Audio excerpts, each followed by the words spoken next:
The following is a CNN special report. Hi, I'm Mark Zuckerberg, founder of Facebook, an online social directory. Do it and then smile at the end. I'll smile. You're asking a lot of me, guys. Built in a college dorm room. When we first launched, we were hoping for, maybe 400, 500 people. A digital world of 2 billion plus. It's Facebook's world. We're just living in it. It's an extraordinary thing. We blinked, and Facebook became a part of the fabric of society. The Arab Spring, online, on Facebook. But things got complicated. It was one of these first privacy scares on Facebook. The site now under fire. The era of the Wild West in social media is coming to an end. Sharing private data. The largest security breach in Facebook history. Manipulated by foreign governments. New details about the extent of Facebook's role in Russia's election interference campaign. Used to spread hate, conspiracy, and lies. Russian-generated fake news. Leading questions about the platform. This is another black eye for Facebook. You have users asking, maybe I should delete it. What does it truly mean to connect the world? Our mission has really always been to connect the world. Connect. We can connect the whole world. There's always, a catch-22 whenever you're giving a voice to people who didn't have a voice before. Did making money get in the way of Facebook's mission to ultimately connect the world? 1 billion people. We search for answers. Rare interviews with Facebook insiders. We pushed the boundaries and we pushed them too far. Ex-employees who feel powerless to tell the truth. The scale of it was... Politicians. Their business model. Critics. And exclusive interviews with the creator of it all. Did you ever question yourself? Oh, yeah. We go behind the graffitied walls of the sprawling campus in Menlo Park during the company's most pivotal moments. Facebook on the defensive today. Senior tech correspondent Lori Siegel got this exclusive interview. Mark, what happened? What went wrong? This is a CNN special report. Facebook at 15. It's complicated.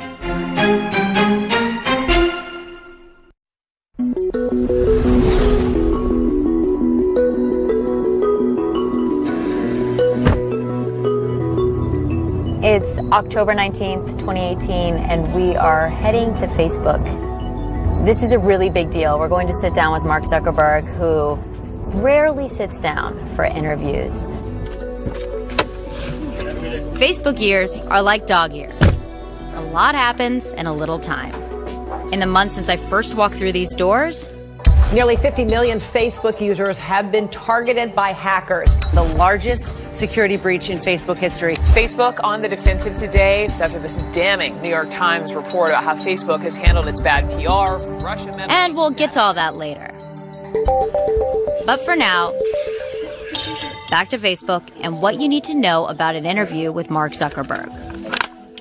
It's super cold. First, he likes a room cold, very cold.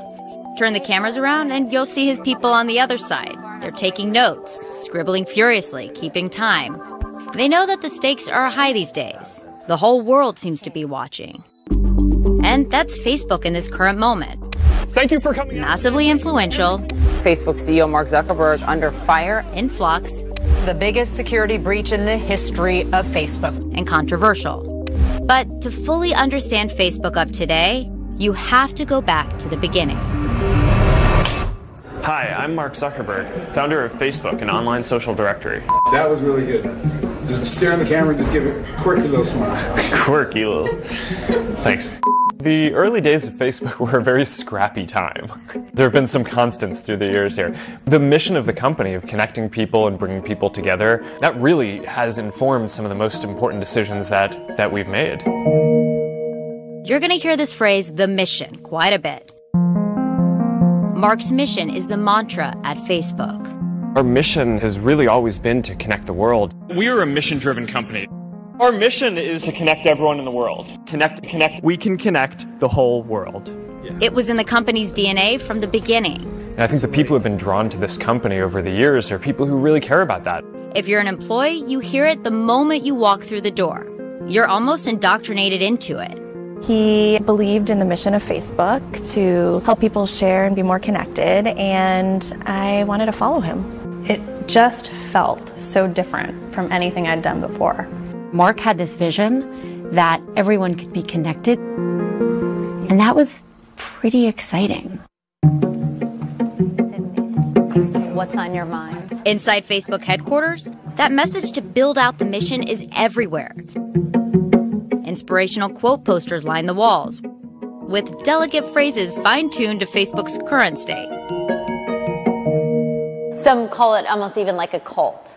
Is this the cult of Mark Zuckerberg? I think a cult of personality is a little bit more kind of a Steve Jobs, Oprah Winfrey, Bill Clinton territory. Mike Hoflinger worked at Facebook for 6.5 years. I think cult of mission is what Facebook is, and that is still very much around, and that's why people look to join Facebook. The full formal mission statement is going to be... The mission is clear, as is one other thing. To understand Facebook at 15, you have to understand its DNA. And its DNA is Mark Zuckerberg. After just spending his entire childhood growing up with 3 sisters, he's like, I just gotta connect with other people. Mark's older sister Randy rarely gives interviews about her brother and Facebook. We were always inventing, we were always collaborating, we were always like looking for any technology we could find and using it to just, create something bigger. Yay. What? I got accepted. Are you serious? Yeah. All right! Creating solutions to problems yet to be seen was in the Zuckerberg blood and would eventually morph into the mission when Mark left home. We are now focusing on one of the newest members of Harvard's class of 2006. Its roots were actually quite trivial and controversial. Mark's first project at Harvard was FaceMash. It was a Hot or Not style site he created by hacking pictures of classmates from Harvard's dormitory ID files. People could rank, to see 2 pictures of people who are students at Harvard and vote for which one was more attractive. And then this site then produced a list of the most attractive people at Harvard ranked. Business Insider Global Editor-in-Chief Nicholas Carlson. Obviously very offensive, and people got very upset for it, and Zuckerberg was hauled in front of the disciplinary board at Harvard and admonished for this. But at the same time, that project revealed that Zuckerberg completely understood what people wanted to do in social media. What do you mean? What I mean is that people, when they voted, they ended up voting on average 44 times, which means they were addicted to the site. Programming a platform that played into the best and worst of human impulses, that became familiar later. But in the meantime, it didn't take long for Harvard to shut down the site. Mark actually became a celebrity of sorts on campus. I was like, oh, Mark, you kind of probably put that out there and didn't really think it through that well. But I mean, he always saw a need for something, and his gut instinct was always like, let's get this out there and then make it perfect. This idea of creating and breaking in the name of connecting would be a theme that would only amplify a decade later as the stakes got higher. But 15 years ago at Harvard, it motivated Zuckerberg's next life-changing creation. Somewhere along one of these pathways might have been where the idea for Facebook started. Harry Lewis was Mark's computer science professor and a dean at Harvard. When Mark and every other student arrived on campus every fall, they were handed a Facebook. It's literally a book of faces and names and, hometowns, basically. That's all it is. There were some computer science students who were eager to put, the Facebook online. This was not necessarily a simple thing to do, and then somebody did it anyway, right? without our involvement. That somebody? Mark Zuckerberg.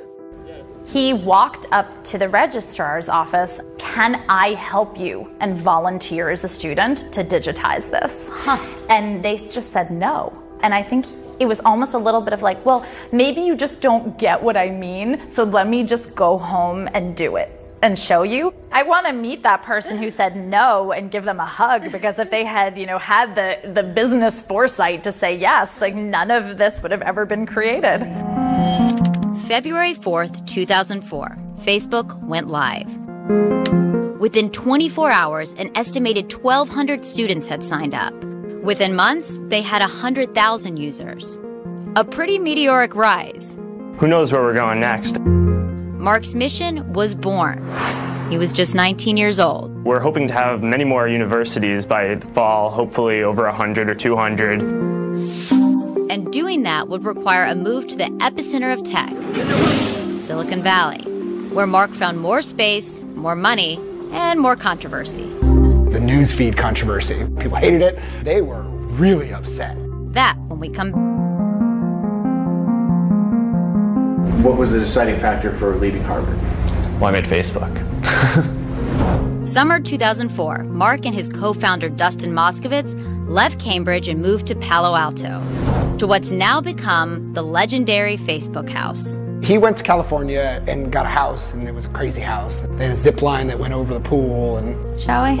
It was here a lot of the earliest decisions were made. I took the tour years ago. And yes, there was a tour. Life is just coding and... Yeah, it is basically coding. At the time, the site was exploding, 1 million users, and the company had little money in the bank.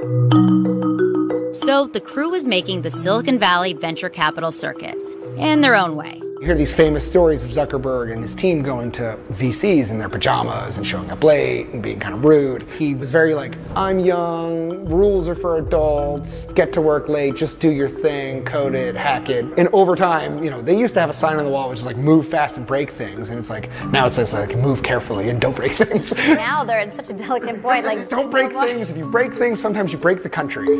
But this was long before the Facebook backlash. In 2005, the group moved to their first office, 471 Emerson. It was just a bunch of kids who were kind of living out a continuation of their college experience. Naomi Gleit was one of those early employees. It was above a Chinese restaurant called Jing Jing. So we would order Chinese food, come into work at like 2, had college hours, work all night until, 8 in the morning, and then go home and crash. Mark recruited his oldest sister, Randy, who was skeptical. Facebook was so early. Who was I to think that that was going to be the thing that stuck? He was just like, Randy, I think if you just come out and see what we're working on, you'll change your mind. And she did. At 471 Emerson, she negotiated her salary with her brother. His initial proposal that he wrote out was like this tiny salary with like a good amount of stock options. Mm-hmm. I didn't know anything about stock options. And so I remember I crossed out the stock options and like doubled the salary. And I was like, no, that's what I want. And he crossed it out again, wrote his initial offer again, and just said, trust me, and pushed the napkin back across the table. And I was like, all right, I'm going to trust you. Back then, cash was tight. They barely had enough to keep Facebook online.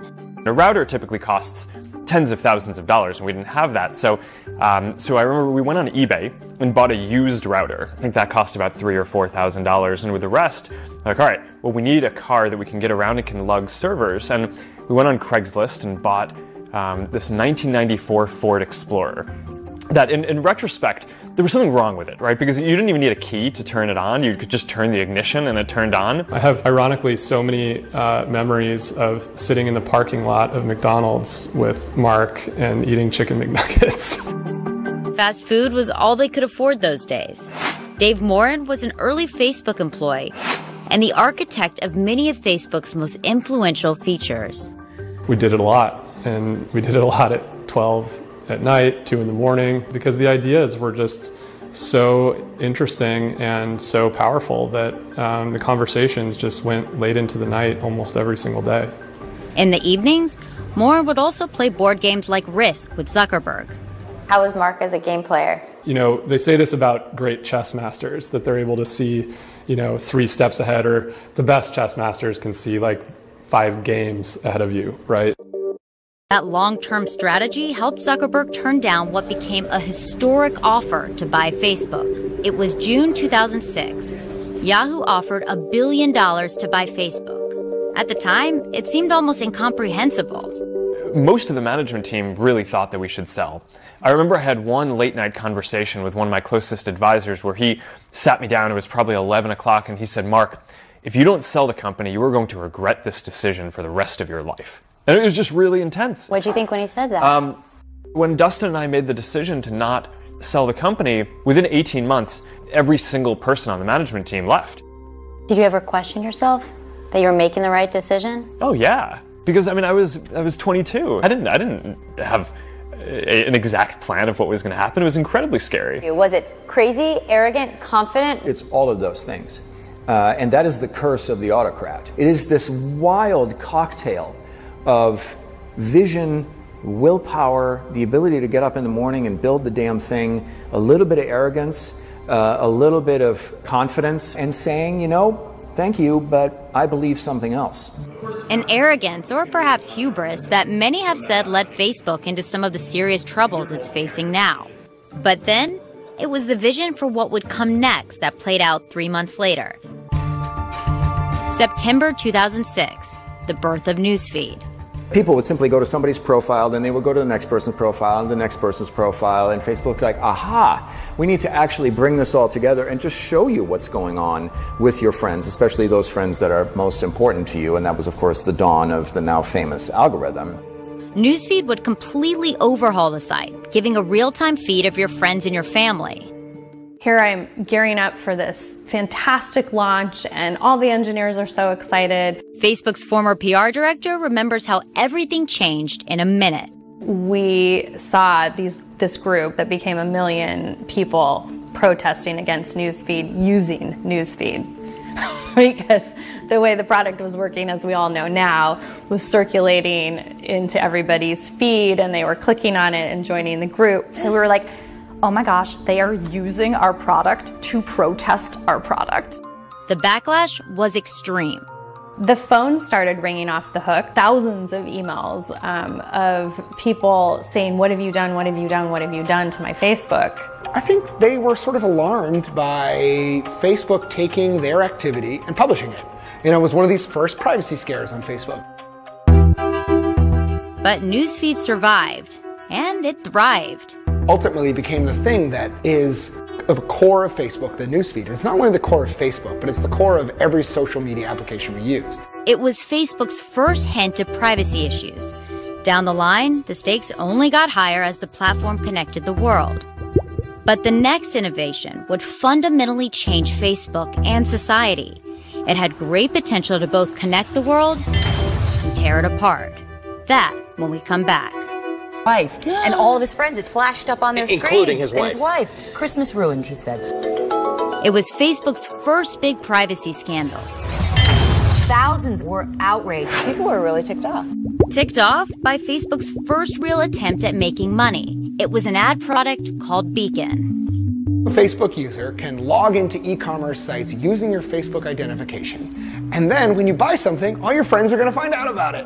And Facebook was like, this is such a cool, innovative way to get involved in commerce and not be doing boring old advertising. To say they got it wrong was an understatement. It blew up in their faces immediately, because if you think about it, you don't want people to know what kind of underwear you're buying, and so on. This soon after the Newsfeed outrage. But like many bets Zuckerberg made that paid off, this was different. The story of Facebook Beacon is the time where Facebook got really burned. It was one of the darkest moments of my time there. Facebook's head of public relations, Brandy Barker, was dealing with the backlash. I think we pushed the boundaries, and we pushed them too far. Good afternoon, Facebook. How may I help you? The company debated how they'd handle the outrage. There were just different points of view within the company, and they ranged from the engineers who felt very strongly in it to the sales reps who had something new and unique to sell to the privacy advocates. What was Mark saying at the time? I think he was among the people initially that were advocating to keep it with the belief that there might be a way to keep it and create it so that some people could use it if they wanted to, some people couldn't. There were 67,000 people who signed an online petition with Facebook to complain about this. We didn't move fast enough, and we broke some things in the process. We broke user trust in a big way that time around. It was a privacy and PR disaster. It took the company a month to react. Facebook yesterday apologized and said that now you can entirely opt out of this program. But the loss of trust was damaging. It was officially time to bring in the operator that many believed Zuckerberg needed to help run Facebook. That person was Sheryl Sandberg. But getting her to come to Facebook wouldn't be easy. She still had a job, a big one, at Google, so they couldn't be seen together. We spoke to her before a new report now questions her leadership. We couldn't go to his house because he literally had an apartment that was like one room with a futon on the floor, and I don't even think he had a chair, so there was nowhere to sit. So he came to my house for dinner. I mean, the joke was he would like show up after my kids went to bed, I don't know, at 7:30 or 8, and then I would literally have to kick him out and say like, okay, it's 11:30, I need to go to bed now, like leave. At the time, you're 38 years old, you're managing 4,000 employees at Google, leaving for a company that barely had any revenue, and you felt like this was the opportunity. I felt like this was a great opportunity. A lot of people said to me, what are you doing? Facebook was really small. It didn't seem to be growing that quickly. And I told them, I'm going to work with and for someone I really believe in, who I think is trying to do something really important. She immediately became my hero and the hero of all the women at Facebook because Why? there were so few of us back then. And on her first day, she came around and introduced herself to everyone. What'd you say to her? Do you remember? I'm so glad you're here. And you're like, thank God. Those early years with Sheryl at the helm would lead to tremendous growth, as would Facebook's next move.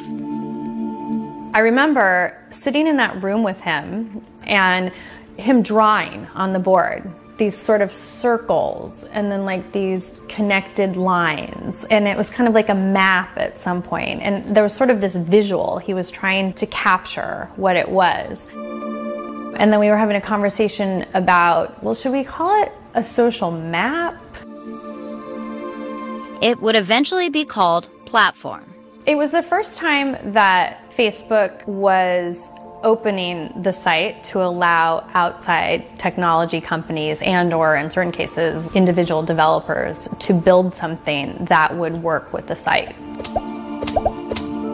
It would prove to be one of the most important moves the company made, and down the line would lead to fundamental questions and concerns about how the company handled user data, giving third-party developers the ability to create their own applications by accessing Facebook user data. Facebook Platform is why you can follow your friends' playlists. It's why you can see your friends' birthdays on your calendar and remember. I think the early form of Platform was sharing more data. The architects were focused on the good as it went live in 2007. We were talking about improving the world of education. We were talking about improving healthcare. We were talking about enabling people to discover their friends, and more importantly, to discover people that were like them, no matter where they went. And then we launched, and things went much faster than we expected. In what sense? Within 2 days, there were applications that had over 1 million users, which at the time had never been seen before on the internet. It was a moneymaker the moment it went live and would lead to tremendous innovation and growth. But years later, it would become the root of one of the company's biggest scandals. That later. Match.com for Harvard. But first, Mark Zuckerberg gets the Hollywood treatment. If you guys were the inventors of Facebook, you'd have invented Facebook. Big one? It's the hottest web address there is. Facebook was creating history, hitting 500 million users by summer 2010. But that history came with a controversial founding story. We certainly see a person who is where he is today, absolutely, because we approached him with our idea, our business plan, and 2 years of worth of work. It began a week after the Facebook launched in 2004, back in Cambridge, Massachusetts, with 2 of Zuckerberg's college classmates. We first learned about the Facebook and Mark Zuckerberg launching it by reading the Harvard student newspaper. We were pretty shocked. I mean, we were just totally blindsided. Blindsided, Tyler and Cameron Winklevoss say, because they initially hired Mark months earlier to build their social network. They claimed Mark agreed to work with them, but stalled their project while he built his. We were in a partnership, and then he used his skill set to basically self-deal in his own interests and take the entire project from us. So they decided to sue. The case would wind its way through the court for years. The lawsuit for me was like a little gnat flying around my head for years, like where you're just like, ugh. Once again, Brandy Barker was playing defense. We're in Silicon Valley. Like, people are inventing things left and right. Why weren't the MySpace founders upset or suing us at the time? They had 100 million users when we had 10 million. He did not steal the idea from the Winklevoss. Facebook's strategy was to ignore and keep building, and when asked, deny. We know that we didn't steal any ideas or code, so we're just kind of waiting until that comes out in court. In 2007, a judge called their claims tissue thin and called the alleged agreement dorm room chit-chat, which the judge ruled does not make a contract. By 2008, the twins settled for $65 million. What Facebook did throughout the entire litigation was suppress and withhold all of the smoking gun electronic communications of Mark Zuckerberg. Communications that eventually leaked because of Business Insider's Nicholas Carlson. Journalist to journalist, so you press someone wanted Several you to... people. Several people. Someone wanted you to have these instant messages. Someone wanted you to have these emails. These emails plus texts were never before seen communications from Mark Zuckerberg during his Harvard days. I hate working under other people. I feel like the right thing to do is finish the Facebook and wait until the last day before I'm supposed to have their thing ready, and then be like, look, yours isn't as good, so if you want to join mine, you can. His friend says, so have you decided what you're going to do about the websites? And Zuckerberg says, yeah, I'm going to f them, probably in the ear. What went through your head when you first saw these instant messages and these emails that were an incredibly intimate peek into Mark Zuckerberg? He's like a Game of Thrones character who's gonna like cackle for the camera about how he's throwing these people under the bus who have trusted them with his project. To me, like it's like fantasy business. Here he is, a 19-year-old, talking about something that is kind of like maybe a hobby, but ended up being really huge. And while these are the words of a 19-year-old college kid, what do they say about Mark Zuckerberg? I think that there's a killer instinct there. He's willing to go for it, and he's willing to go through people to get what he wants. And that was obvious from the second he started this site. And that became something that is evident in how he ran his company over years. You know, he was unsentimental about moving out executives who were not performing. In the end, it served him because what he did is he churned his way through people until he got to Sheryl Sandberg, someone who really helped take that company from a very successful startup to the global behemoth we know it now. Hollywood took a different perspective. They're saying that we stole the Facebook from Divya Narendra and the Winklevoss. I know what it says. Did we? Facebook's founding drama was about to become a major motion picture. In action! March! Before the movie came out, Facebook was determined to show the public a different leader than the one about to be portrayed. We're really just focused on our mission. Zuckerberg went on a media tour. It's such an honor to be here. And donated $100 million to help schools in New Jersey. A $100 million challenge grant. $100 million? You have part of my attention. But when the movie came out, there was nothing charitable about Mark's portrayal. Where my colleagues and I are doing things that no one in this room, including and especially your clients, are intellectually or creatively capable of doing. Did I adequately answer your condescending question? Let's wade into The Social Network, the movie, when it came out. How did you feel watching yourself Hollywoodized and being portrayed as a bit of a jerk? Oh, come on. Saved by the bell. Okay, so you get to take a beat, but how did you feel? It was tough. You know, you really don't need a forensics team to get to the bottom of this. If you guys were the inventors of Facebook, you'd have invented Facebook. I wish that no one made a movie about me while I was, while I was so young. That was just so early in the journey, and it mischaracterized so much of what we were doing. But one of the things that's really tough is that it set the first impression for how a lot of people think about me and the company. I mean, that's really unfortunate because the movie made up a lot of stuff. You know, the whole idea that we started the company because we're trying to make money, or that I was trying to find a girlfriend or something like that. I mean, I was dating Priscilla at the time. Wait, have you two not met? No. No. Awkward! And while he tried to laugh off the movie, Facebook's privacy policy is the issue here. You might have found you were connecting with more people than you'd bargained for. There was nothing funny about something else that happened in 2010. Do you feel like you're violating people's privacy? You know, there were real learning points and turning points along the way. Mark was in the hot seat again. You want to take off the hoodie? You know, I never take off the hoodie. I know. After the company changed its privacy settings without users' knowledge. No. Girls? Whoa. I like to say the devil is in the defaults. And the default changed from private to public. And so that meant that a large amount of the content that users had on their profiles, you know, their likes and these types of things were no longer private and were now public. The move was in line with Mark's mission to connect the world. It left users open to share more information. The subtext? More user data, more potential to make money. People running from Facebook over privacy concerns. The backlash was tremendous. We are here today to urge Facebook's creator and CEO, Mark Zuckerberg, to revisit this new policy as soon as possible.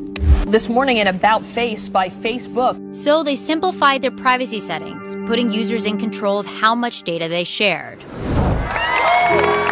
At this point, Facebook was a rocket ship. Could be one of the biggest initial public offerings ever. These were the golden years.